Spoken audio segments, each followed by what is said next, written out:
আজকে রাতের বেলা অনেক সিম্পল রান্নাবান্না করব, কিন্তু এই সিম্পল রান্নাবান্নাটা করতে গিয়ে কিন্তু আমার অবস্থা অনেক বেশি খারাপ হয়ে গিয়েছে।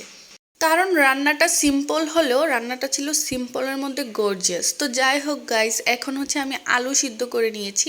কারণ আজকে হচ্ছে আমি ভর্তা দিয়ে ভাত খাবো রাতের বেলা। আলুর ভর্তা বানাবো, দেন হচ্ছে কাঁচামরিচ দিয়ে মাছ দিয়ে একটা ভর্তা বানাবো, তারপর হচ্ছে সুন্দর করে ডাল রান্না করব। আর আজকের সম্পূর্ণ রান্নাটা কিন্তু আমি করব।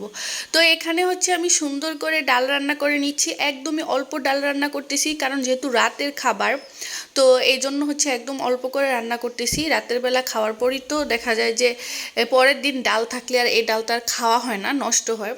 এই জন্য হচ্ছে অল্প করে রান্না করে নিচ্ছি। তো ডালের মধ্যে আমি সব ধরনের মশলা দিয়ে দিলাম, কাঁচামরিচ দিয়ে দিলাম, পেঁয়াজ দিয়ে দিলাম, তারপর একটু রসুন বাটা দিয়ে দিলাম। তো অনেকে ডালে কোনো মশলাই খায় না।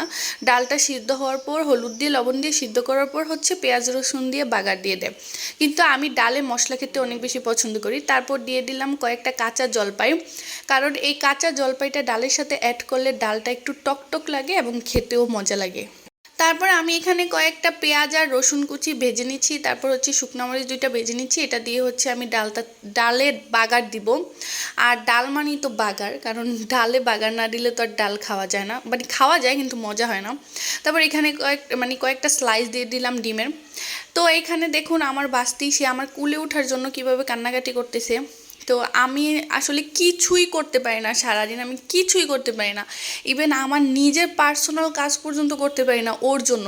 ও সব সময় আমার কুলে থাকবে, আমার সাথে লেগে থাকবে। ও আর কারো কুলে যেতে চায় না, ওর মা আসলে শুধু ওর মার কুলেই যায়, আর না হয় সারাক্ষণ আমার কুলে থাকার জন্য কান্নাকাটি করে। ওকে নিয়ে আসলে আমার কাজ করতে অনেক বেশি কষ্ট হয়ে যায়। আমি এখনও মা হই নাই, কিন্তু মা হওয়ার ফিলিংস কিন্তু পেয়ে যাচ্ছি ওকে দিয়ে। ওই আমাকে মা হওয়ার ফিলিংসটা বুঝিয়ে দিচ্ছে। তো যাই হোক, এখানে কোনোভাবে ওকে ম্যানেজ করে দেন হচ্ছে আমি ডালটাতে সুন্দর করে বাগার দিয়ে দিলাম। আর এখানে হচ্ছে পেঁয়াজ ভাজি করতেছি, কারণ হচ্ছে আমি আলুর ভর্তাতে পেঁয়াজ ভাজি দেবো লাল লাল করে, মানে বাদামি করে ভাজবো, লাল লাল করে না, বাদামি করে। তো অনেকে কাঁচা পেঁয়াজ দিয়ে ভর্তা বানায়, আমিও কাঁচা পেঁয়াজ দিয়ে ভর্তা বানাই, কিন্তু হচ্ছে কাঁচা পেঁয়াজটা না আমার কাছে ভালো লাগে না। আমার কাছে এই যে টালা পেঁয়াজ বা হচ্ছে ভাজা পেঁয়াজটাই ভালো লাগে ভর্তার মধ্যে। তারপর এখানে মাছ ভেজে নিচ্ছি, তারপর রসুন কুচি ভেজে নিচ্ছি, কারণ হচ্ছে ভর্তাতে রসুন কুচি দিব। আর এখানে মাছগুলো একটু পুড়ে গেছে, যেহেতু ফ্রাই প্যানটাতে এর আগে কী জানি ভাজি করছিলাম মনে নাই, এই কারণে হচ্ছে মাছটাতে লেগে গেছে এবং মাছটা পুড়ে গেছে। আর আলুগুলো সিদ্ধ করে নিয়েছিলাম, তারপর ভাজি করে নিলাম।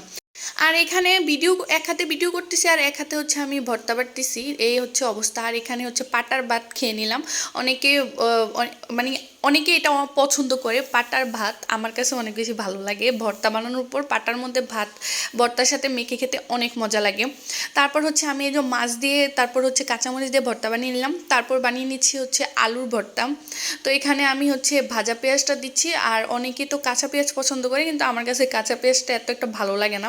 আমি খাই, কিন্তু বেশি একটা পছন্দ না আমার। তো এখানে হচ্ছে ভাজা পেঁয়াজ দিয়ে সুন্দর করে শুকনো মরিচ দিয়ে সরিষার তেল দিয়ে তারপর লবণ দিয়ে সুন্দর করে মেখে বানিয়ে নিলাম আলুর ভর্তা। তো এই ভিডিওটা অনেক আগের ছিল, তখন অবশ্য ধনেপাতা বের হয় নাই, যার কারণে হচ্ছে ধনেপাতা ইউজ করা হয় নাই। কিন্তু এখন যদি ভর্তাটা বানাতাম তাহলে অবশ্যই কিন্তু ধনেপাতা ইউজ করতাম।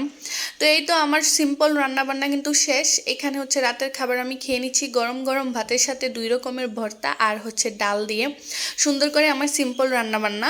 তো এই রান্নাটা অনেক সিম্পল হলেও আমার কিন্তু এই রান্নাটা করেই অবস্থা খারাপ হয়ে গিয়েছে। মানে আমি এমনভাবে মানে কাহিল হয়ে পড়ে গেছি যে মনে হচ্ছে কত বড় কাজ আমি কমপ্লিট করে ফেলছি। তো যাই হোক, আমি এখানে ডাল রান্না কিন্তু করছি, কিন্তু ডালটা সিদ্ধ হয় নাই। আদা সিদ্ধ ডাল দিয়ে ভাত খাচ্ছি।